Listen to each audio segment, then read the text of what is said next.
So now I'm going to show you how to set up the motion detection, get the best out of it. So what you want to do is you want to click on more. You can see here you've got motion detection, you have human frame and activity zone. These three things is what makes this camera so good with its AI smart human detection. So you're not being alerted for pretty much anything, any moth, bug or cat.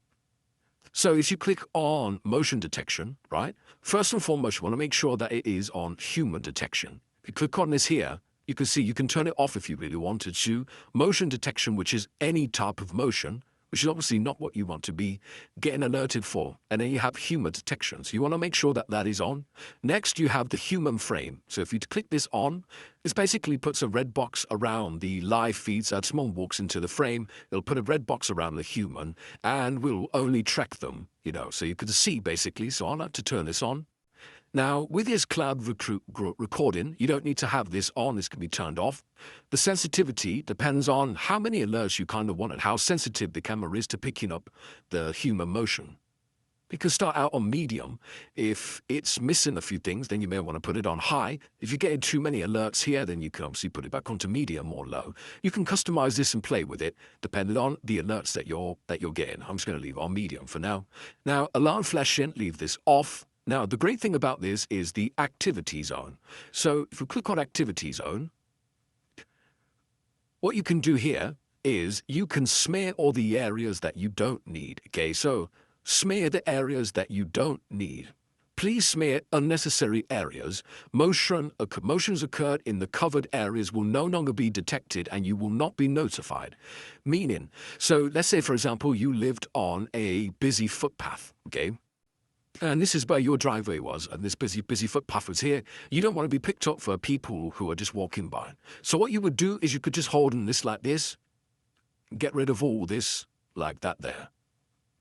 Okay? Again, if you wanted to do something like this, you can do it pretty much anywhere.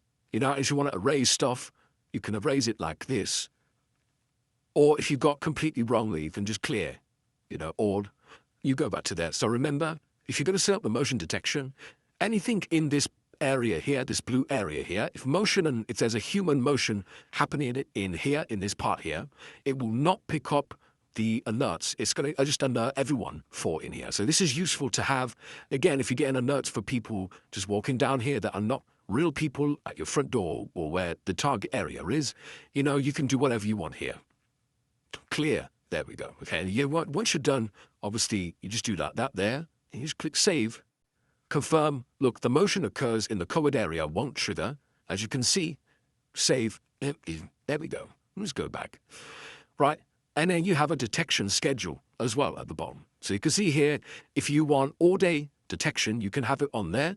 If you only want daytime detection, you can have it on there. If you only want nighttime, you can do this as well.